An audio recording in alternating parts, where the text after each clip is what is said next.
미국이 이란 본토에 있는 핵시설을 기습 공격하자 이란은 응징당할 것이라며 보복을 예고했습니다. 네, 이란이 세계 원유 수송로인 호르무즈 해협을 봉쇄할 가능성도 커지면서 전 세계 이목이 중동으로 쏠리고 있습니다. 백승훈 한국외국어대학교 중동연구소 전임 연구원과 함께 관련 이슈 짚어보겠습니다. 어서 오십시오. 네, 안녕하십니까. 네, 이란의 최고 지도자 하메네이가 응징당할 것이다 이런 반응을 오늘 내놨어요. 어떤 의미로 봐야 하죠? 왜냐하면 이것은 어떻게 보면 그 국가라면 자치권을 가진 국가라면 당연히 이 미국에게 당한 이 공격, 이스라엘에 당한 이 공격은 어찌됐건 자위권 발동을 해서 어떤 행위를 하지 않으면 국가로서 존속하는 의미가 없습니다. 그래서 그런 것들을 보여주는 거고요. 또 하나는 지금 이란이 쓸 수 있는 협상력을 높일 수 있는 카드는 없지만 이런 자신이 그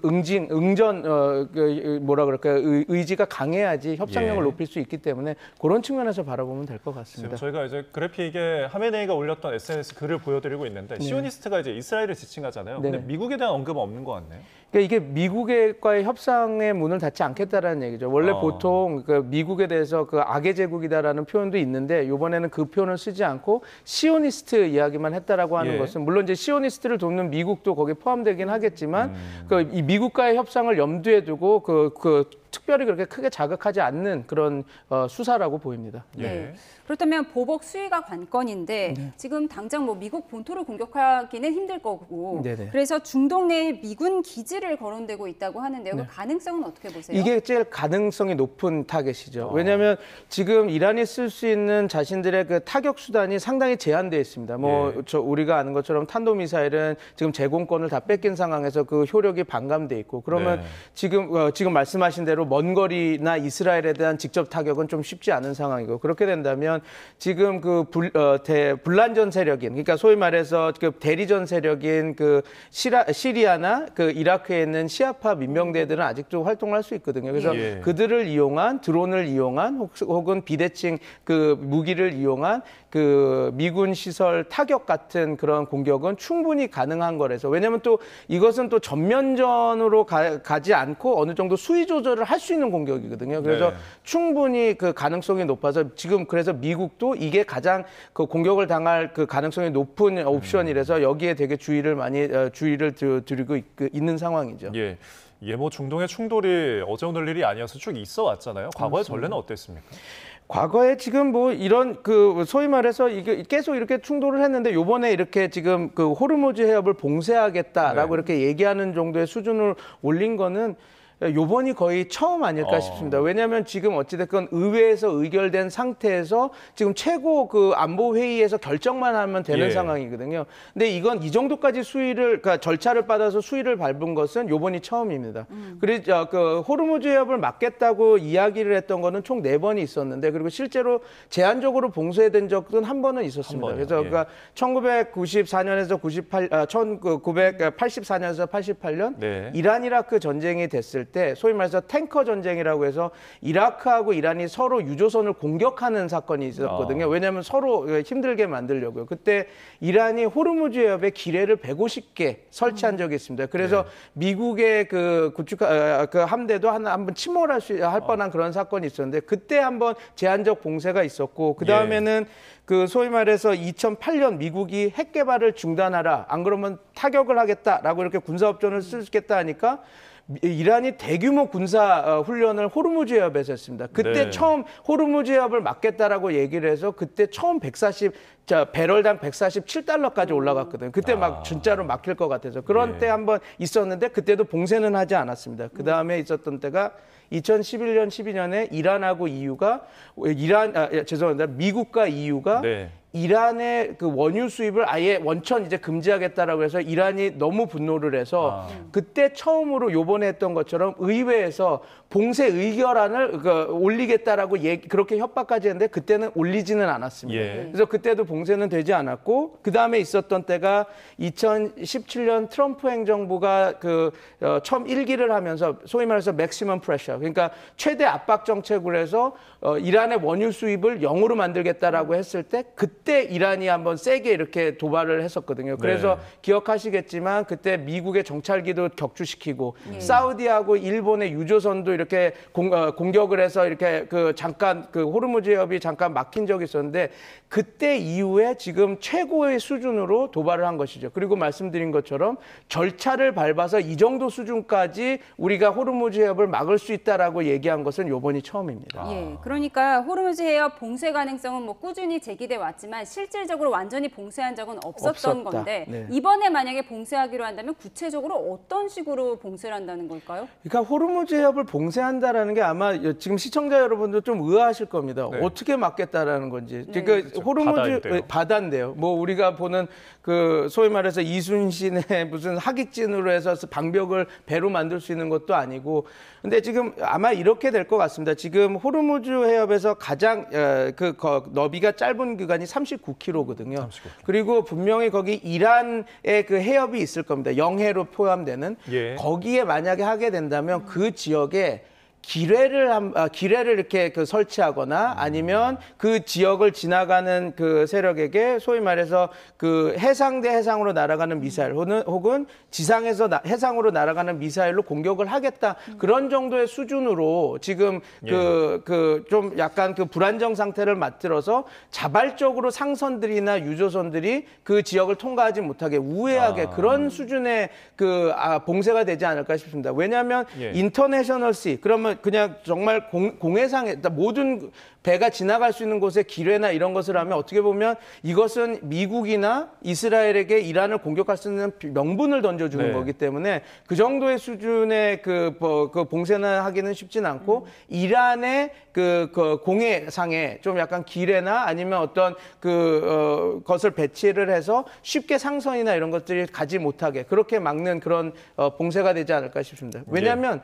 이것은 나름 실제로 대한 봉쇄가 아니라 아마 이제 국제사회에서 야 우리 이란이 이렇게 불합리하게 공격을 당하고 있으니 빨리 개입해서 도와줘 이런 콜링의 수준의 그게 되지 않을까 싶어요. 왜냐하면 이란의 호르무즈 해협을 막는다고 해서 지금 어떻게 무슨 이 난관을 타파할 수 있는 게임 체인저가 되든지 아니면 미국에 엄청난 큰 압박을 줄 수 있는 카드는 아니거든요. 그리고 이걸 진짜 막았을 때 지금 아까 보도에서 나왔지만 이란을 도와줄 수 있는 중국이나 이런 세력들이 지금 만약에 호르무즈 해협이 막히면 에너지 수급에서 좀 약간 곤란을 겪기 때문에 아마 이란에서 만약에 호르무즈 해협을 봉쇄한다면 제한된 봉쇄 그리고 조금 국제사회의 여론을 환기시키려는 목적의 봉쇄가 되지 않을까 싶습니다.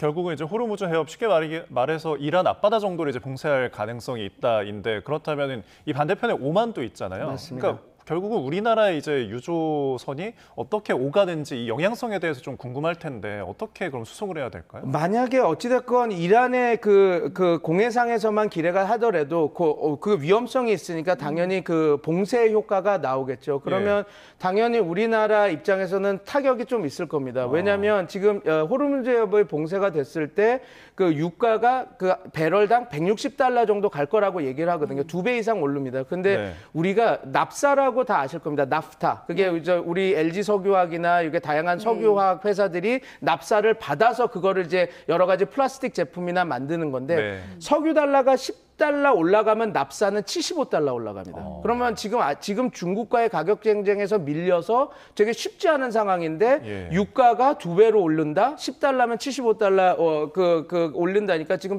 석유화학 회사들은 다 지금 손을 놓고 기다려야 되는 상황이 될 수밖에 없죠. 그러니까 우리나라 기업 입장에서는 특히 석유화학 제품을 하는 기업 입장에서는 큰 타격이 될 겁니다. 그래서 이제 그게 우리나라 입장에서는 큰 문제가 되는데 이제 이란 입장에서는 과연 이걸 그런 부분 봉쇄까지 할 건가 아닌가는 좀 우리가 좀 지켜봐야 돼서 우리가 조금 조심스럽게 지금 봐야 되는데 아까 모두에 말씀드린 것처럼 그런 부분 봉쇄를 통한 호르무즈 해협 봉쇄는 벌어질 수 있는 사안이다 이렇게 말씀드릴 수 있을 것 같습니다. 알겠습니다. 이런 가운데 이란이 의회에서 핵 확산 금지 조약 NPT 탈퇴하는 방안도 고심 중이라고 하는데 그럼 제2의 북한이 되는 거 아니냐 이런 얘기도 나오거든요. 네, 근데 이거는 조금 이란 입장에서도 자충수입니다. 아마 이게 나오는 순간 IAEA와 국제사회의 보호망을 한꺼풀 벗겨내는 상황인 거거든요. 근데 북한은 핵무기를 가진 상황에서 뛰쳐나온 거지만 이란은 핵무기를 갖지 않은 상황에서 뛰쳐나오면 절대 무기를 갖지 못한 상황에서 그 노출되는 거기 때문에 이렇게 이야기는 하고 있지만 과연 그렇게 할까? 그거는 조금 더 지켜봐야 될 것 같습니다. 알겠습니다. 자, 미국의 이제 그 공격에 대해서 좀 이야기를 좀 나눠보겠는데 결국 공격 지점이 이제 세 곳의 핵시설이었단 말이죠. 이곳에 그 들어간 무기를 가지고도 좀 분석이 많더라고요. 네. 뭐 지금 뭐 우리가 얘기하는 게 뭐 B2 스텔스 폭격기가 이렇게 갔고 그다음에 GUB-57이라고 하는 벙커버스터 탄을 사용했고 그다음에 토마호크 미사일을 사용했다 이렇게 얘기하는데 아마 이거 다 뭐 정밀 폭격을 위해서 그리고 그 지금 그 포도라고 하는 지중화가 된 시설을 폭격하기 위해서 사용됐고 왜 이게 중요하냐면 이 지중화된 포도 시설을 폭격하기 위해서는 그 아까 말한 그 관통탄 GUB-57탄이 필요했거든요. 왜냐하면 포도 시설은 지중화가 잘 돼 있는 시설이라서 80m 밑에 그런 그 시설들이 만들어진 시설이었거든요. 그래서 이거를 뚫기 위해서는 그 소위 말해서 그 GUB 관통탄을 사용해야 되는데 이 GUB 폭탄이 워낙 13.6톤의 무게가 엄청난 무게고 6.2m 된 길이기 때문에 이게 B2 전략 폭격기가 아니면 싣고 가서 때릴 수가 없습니다. 그리고 지금 요번에 너무 깊이 있었기 때문에 12발을 때렸다고 그러니까 때린 데를 또 때려서 또 팠다고 이렇게 얘기하는데 그러려면 솔직히 그 B2 폭격기가 소위 말해서 6대가 필요한 상황이라서 이게 왜냐면 자연스럽게 미국에 개입이 된 겁니다. 왜냐하면 이스라엘 혼자서 이 단독 작전을 할 수가 없었기 때문에 그렇습니다. 그래서 이 무기가 해주는 이야기는 미국의 힘도 보여줬지만 어쩔 수 없이 미국이 개입을 할 수밖에 없는 상황이 이렇게 됐다. 왜? 포도라고 하는 시설. 왜냐하면 지중화가 잘 된 핵시설을 때려야 했기 때문에 그렇게 보면 이해하면 될 것 같습니다. 예, 말씀하신 대로 이 괴물 폭탄으로 불리는 벙커버스터를 때린 데 또 때리고 때린 데 또 때리고 이렇게 파괴를 시킨 거잖아요. 그래서 공습부에 촬영된 위성 사진을 좀 보면 구멍 6개가 선명하게 나 있더라고요. 그 부분을 좀 설명해 주시죠. 네, 그래서 말씀드린 대로 그 포도라고 하는 시설, 그게 이제 우라늄 농축 시설이고 지중화가 된 시설인데 거기를 이제 형해화시키겠다고 이제 공격을 했죠. 근데 지금 조금 의아한 사실은 이제 구멍이 확실히 뚫렸고 했는데 IAEA의 검측 결과는 그 방사능 유출이 없다라는 게 조금 지금 특이한 사항입니다. 그래서 지금 이야기한 것은 그 직접적인 타격은 아니고 그 입구나 이런 것들을 함몰시켜서 매장을 시킨 그런 공격인지 아니면 이란이 주장한 대로 우리가 공격하기 미리 알아서 이 그 모든 그 핵 물질이나 원심 분리기를 미리 빼놨다라고 하는 주장이 맞는 건지 지금 의견이 분분한데요. 아직 뭐 지금 확실한 사실을 알려면 조금 상황을 조금 더 지켜봐야지 그 확실한 그 사실을 알 것 같습니다. 네, 그러니까 이란에서는 별로 그렇게 큰 피해가 없다, 성공적으로 좀 공격이 저지가 된 것 같고 미국에서는 완전한 성공이다라고 주장을 하고 있잖아요. 이거 어떻게 좀 믿어야 될까요? 저는 그 주장을 그 각 중간 왜냐하면 진실은 그 좀 회색지대에 있다고 그 중간 지점 아닐까 싶습니다. 왜냐하면 미국이 말한 대로 완벽한 이란의 핵 능력이 없어졌다라고 이야기하기에는 좀 미진한 부분이 많습니다. 왜냐하면 핵 기술이나 핵 과학자들은 그대로 있고 핵 만들려고 하는 의지가 그대로 있는 상태에서 이 핵 모든 것들은 없어졌다고 얘기하기 어려운 부분이 있고요. 또 이란 입장에서는 우리가 핵 능력을 거의 다 지켰다라고 얘기하기에는 지금 저희가 관통탄 6개가 잘 들어간 그 구멍이 보이지 않습니까? 그래서 아마 이란이 저런 그 무너진 핵 시설들을 다시 복구하고 사용하려는 상당한 시간이 필요하기 때문에 이란의 핵 능력이 그 떨어졌다라고 하는 것은 누구도 부인할 수가 없을 겁니다. 그러나 미국이 주장한 대로 이란의 핵은 다 이제 핵은 불능 상태다 얘기하는 것도 지금 조금 지금 상황에서는 우리가 좀 더 지켜봐야 되는 거 아닌가 이렇게 보고 있습니다. 알겠습니다. 잠시만요. 저희가 속보가 들어와서 먼저 전해드리겠습니다. 네, 군 검찰이 여인영 전 방첩사령관을 위증 혐의로 추가 기소했다는 속보가 들어왔습니다. 네, 여인영 전 방첩사령관을 위증죄로 문상호 전 정보사령관 등을 군사기밀 누설 및 개인정보보호 위반법으로 추가 기소했다는 내용입니다. 네, 저희가 뭐 관련해서 자세한 소식이 들어오면은 이어지는 뉴스에서 전해드리도록 하겠습니다. 저희 이제 중동 사태에 대해서 좀 이야기를 나누고 있었는데요. 그러니까 지금 이 핵 물질들이 또 옮겨질 수가 있는지 시설들이 또 이동이 가능한 건지 이 부분도 추가적으로 좀 궁금한데요. 핵 물질 이동은 가능합니다. 왜냐하면 지금 이란이 갖고 있는 게 60% 그 농축 우라늄이지 않습니까? 이게 보통 60% 농축 우라늄이라고 하면 헥사폴라이드 그 소위 말해서 기체 아니면 산화물로 이렇게 지금 존재하는 것이거든요. 근데 이게 특수 용기만 있으면 그걸 담아서 딴 곳으로 이동하는 것은 큰 어려움이 없습니다. 단 이게 그 보안이 유지가 될 수 있다면, 그 다음에 이런 IAEA 감시를 피할 수 있다면 충분히 옮길 수 있는데 이 전쟁이 시작하고 아니면 이 전부터 IAEA 감찰이나 이런 것들이 감시나 이런 것들이 중단된 상태였거든요. 그래서 충분히 이걸 특별 용기가 옮길 수 있으니까 옮길 수는 있습니다. 단 문제가 되는 거는 원심 분리기죠. 그러니까 이란이 지금 발달시킨 IR-6, IR-8 같은 그런 원심 분리기는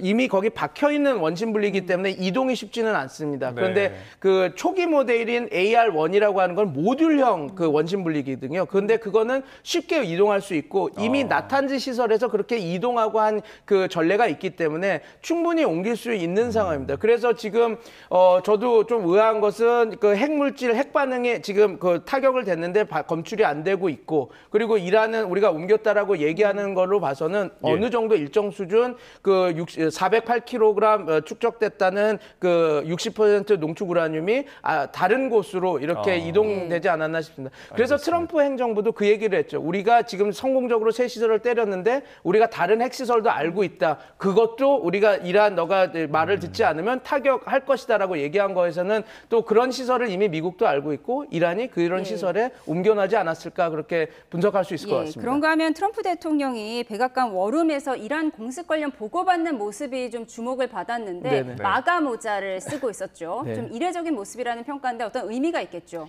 그 리더십을 보여주려고 하는 거겠죠. 왜냐하면 지금 이 그 공습 이전에 그 소위 말해서 마가 지지자였던 뭐 테드 크루즈와 아니면 그 터커, 그러니까 그 폭스뉴스 그 앵커가 치고받고 싸서 너 이란이 뭔 줄 아냐 하고 서로 싸웠던 그 장면이 있지 않았습니까? 그러니까 지금 마가 이렇게 트럼프를 지지했던 세력 중에서도 과연 이번 공습에 참여하는 것이 옳냐 아니냐, 오히려 더 수렁에 빠지는 거 아니냐 이런 그런 그 다툼이 있으니까 지금 자기 지지자들에게 Make America Great Again. 그래서 내가 나의 리더십을 믿고 따라와라고 하는 그런 어떤 그 제스처를 저렇게 보여준 거 아닌가 싶습니다.